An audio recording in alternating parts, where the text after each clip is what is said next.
এখানে একটা বিষয় ইন্টারেস্টিং, তারেক রহমান সাহেব কিন্তু একটা কথা বলেছেন যে এর আগে যেমনটা মানে একটা কারো নাম উল্লেখ করেন নাই, যে যেভাবে রাজনীতি তাদের ছত্রছায়ায় থেকে তারা লালিত পালিত হয়েছেন, সেই রকমই কি এখন হচ্ছে নাকি?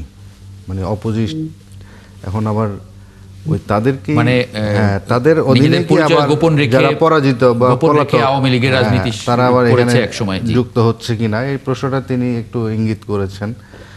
হ্যাঁ, আর একটা আমার মনে হয় এটা ভুল ব্যাখ্যা দেওয়ার কোনো সুযোগ নেই, ভুল, কারণ এটা গতকালকেও বলছে ছাত্রদল এবং ছাত্র শিবির আগামীকালকে মাঠে থাকবে, এবং সেটা দেখতে পাচ্ছেন সন্ধ্যা থেকে এনসিপি সহ সবাই মাঠে আছে। সো ভুল ব্যাখ্যা কেন বলছে? এভিডেন্ট।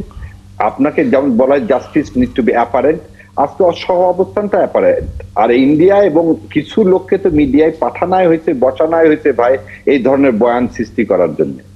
সেটাকে কি আপনি ওইভাবে কনসিডার করবেন? আমার মনে হয় সেটাকে এইভাবে কনসিডার করার কোনো সুযোগ নেই।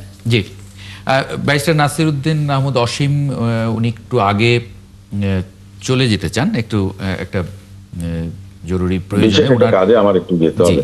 জি, এই জন্য আপনার একটু মন্তব্য আমি একটু আশা করছি। আগামীকাল প্রধান উপদেষ্টা ভাষণ দেবেন, বলা হচ্ছে যে সেই ভাষণে গুরুত্বপূর্ণ অনেক বিষয় থাকতে পারে, বিশেষ করে জুলাই সনদের বাস্তবায়ন সহ গণভোট ইত্যাদি বিষয়ে একটা দিক নির্দেশনা। যে প্রশ্নটা আমি শাহরিয়ার ভাইকে করেছিলাম যে মেনে নেবে কিনা সবগুলো রাজনৈতিক দল, কারণ সবারই আশা যে পূর্ণ হবে বিষয়টা তো সেটাও হয়তো আশা করা যায় না, সেই যেটা যৌক্তিক মনে হবে সেই জায়গায় আসলে মেনে না নেওয়ার কোনো বিকল্প নেই। আপনার সবাইকে কিন্তু কিছু না কিছু স্যাক্রিফাইস করতে হবে। আর দ্বিতীয় কথাটা হচ্ছে আপনি যে স্যাক্রিফাইসটা করবেন সেটা কতটুকু যৌক্তিক, তাতে আপনার কি ক্ষতি হচ্ছে। ব্যালেন্স অফ কনভিনিয়েন্স ইনকনভিনিয়েন্স বলে একটা কথা আছে, আমরা তো শাহরিয়ার ভাই জানেন। আপনার যে গণভোটটা আগে হলে কি হচ্ছে আমার ক্ষতি, আমরা বলেছি টার্ন আউটটা কম হতে পারে, এমন কি দেখা গেছে যে না আপনার জয়যুক্ত হতে পারে। কিন্তু যেদিন জাতীয় সংসদ নির্বাচন হবে সেদিন কিন্তু মানুষ উৎসাহ উদ্দীপনার মধ্য দিয়ে পোলিং সেন্টারে টার্ন আপটা অনেক বেশি হবে, কারণ বিগত 3টা নির্বাচনে মানুষ ভোট দিতে পারেনি। সে কারণে জাতীয় সংসদ নির্বাচনে এবার সবচেয়ে বেশি ভোট প্রয়োগের সম্ভাবনা আছে।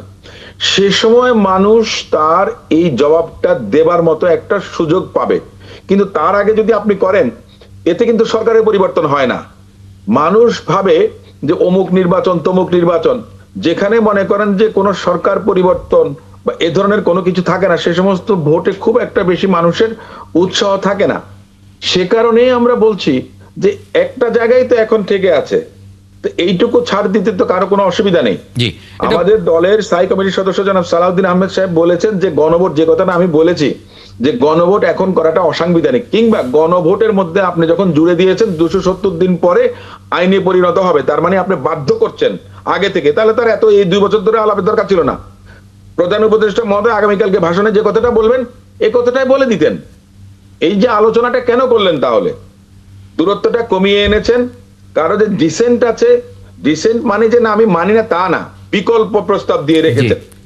তো রাজনীতিতে সৌন্দর্যতা তো ও জায়গাতেই, আপনি অন্য মত ভিন্ন মত আপনাকে ধারণ করতে হবে। অসীম ভাই, আরেকটা বিষয় আপনি বলছেন যে সবাই এক হবে না। আপনি বলছিলেন যে এটা মানে গণভোটটা অসাংবিধানিক, তাহলে মানে এটা আমরা আগে করছি কেন যদি অসাংবিধানিক হয়? এটা পরবর্তীতে বলেছেন, দেখেন এটা একটা সামাজিক চুক্তির মতো। জনাব শাহরিয়ার যে কথাটা বলেছেন, এই যে আপনার ঐকমত্য কমিশনে গেছে, তারপরে আপনার মনে করেন যে সরকার আছে কিভাবে চলছে, এগুলো সবকিছু কিন্তু সোর্স অফ ইন্সপিরেশনটা এসেছে আর্টিকেল 7 থেকে। আমাদের যে অন্তর্বর্তীকালীন সরকার যেটা, এটা কিন্তু আর্টিকেল 7 থেকে কিন্তু সোর্স। আর এই সোর্সটা জানার জন্য ডাক পিয়ন কিংবা ডাক বক্সের কাজ করেছে আর্টিকেল 106। আর্টিকেল 106 কিন্তু ক্ষমতা দেয়নি।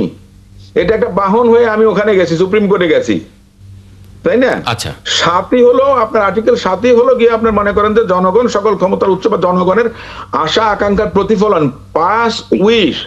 এদেশের জনগণ চেয়েছিল সার্বভৌম ক্ষমতা, থাকবে না। তার মানে এটা আইনি ভাবে কোনো মানে কোনো সমস্যা সামনে হওয়ার আশঙ্কা নেই, কোনো চ্যালেঞ্জ হবার সুযোগ থাকছে না। না না, সেটাই তো আপনি বললাম তো যে আপনি তো এই কাজটা করতে পারেন না, এটা তো পার্লামেন্টে গিয়ে। আমি একটা জিনিস বলেছি, দেখেন আমরা যদি এই সব কাজগুলো ঐকমত্য কমিশনে আমরা করতে পারি, তো তাহলে মনে করেন যে পার্লামেন্টের আর দরকারটা কি? এভাবেই তো দেশটা চলতে পারে। আর দ্বিতীয় কথাটা হচ্ছে যে রাজনৈতিক দলগুলো যদি একসঙ্গে বলছে যে সামাজিক চুক্তি হয়েছে আমাদের, এই চুক্তির মধ্য দিয়ে চার্টারে সাইন করেন যে পার্লামেন্টে গেলে আমরা সবাই মিলে এটা পাশ করব, জি, সাংবিধানিক ভাবে আমরা যেন অন্তত নিজেদেরকে কি বলে চলে কথা বলেছেন যে সংবিধান মনে করেন যে আপনার কি বলা হয়েছে যে এটা একটা অবসলিট হয়ে গেছে বা এটা তা না, পতিত স্বৈরাচার সংবিধানটাকে আপনার কাটাছেড়া করেছেন না অবজ্ঞা করেছেন, তারা সংবিধানটাকে মনে করেন যে বারবার মনে করেন আপনার উপেক্ষা করেছেন, ভুলুণ্ঠিত করেছেন, অন্য একটা খারাপ শব্দ উচ্চারণ করতে চায় না, ওনারা সেটাই করে গেছেন বারবার, উপর্যুপরি তারা করে গেছেন এই জিনিসটা। জি। তারা করেছেন বলে সংবিধান তো আমার সংবিধানের জায়গায় আছে। আমরা তো এখনো অনেকে বলে যে সংবিধান নাই। শাহরিয়ার ভাই, আমরা যে আর্টিকেল 102 তে রিড করেন কিভাবে করি আমরা, তাই না? ওই জন্য বললাম ভাই 2/3 তো নাই, অস্বীকার 2/3 তো নাই, এটা অস্বীকার করার কোনো উপায় নেই। 2/3 of the constitution is inoperative, এবং আমরা যে নতুন সামাজিক চুক্তির মাধ্যমে আমরা চলতেছি এটা কনস্টিটিউশনে নাই ভাই। ওকে, এই জায়গায় আমি আপনার সাথে একদম আমাদের এখানে কোনো আমাদের কোনো অধ্যায় তো সাসপেন্ড করা হয় না। ইভেন 1/11 সমর্থিত সরকারের সময় ইনঅপারেটিভ হয়ে গেছে না, ইনঅপারেটিভ হয়ে গেছে। আপনারা মনে করেন যে এটা না, এটা সেভাবে এটা অফিশিয়ালি বা গেজেট নোটিফিকেশন কিংবা অর্ডিন্যান্স দিয়ে কিন্তু এটা করা হয় না, 62 সংবিধান কেন আঁকড়ায় ধরতে হবে ভাই? এই সংবিধান বাদ দিই না কেন? এই বাদ দিয়ে এই 84 তো অ্যামেন্ডমেন্ট তো করবোই। ওটা আপনি পার্লামেন্টে গিয়েও করতে পারবেন। গণভোট ছাড়া করে নিয়ে আমাদের বিশ্বাসের সমস্যা হচ্ছে অভাব আইনের ব্যাখ্যা এক একজন এক একভাবে দেয়, যার যার মতো করে। তাহলে আমরা যার যেটা প্রয়োজন। রক্ত দিয়েও আমরা অর্জন করতে পারিনি একজন আরেকজনের ট্রাস্ট।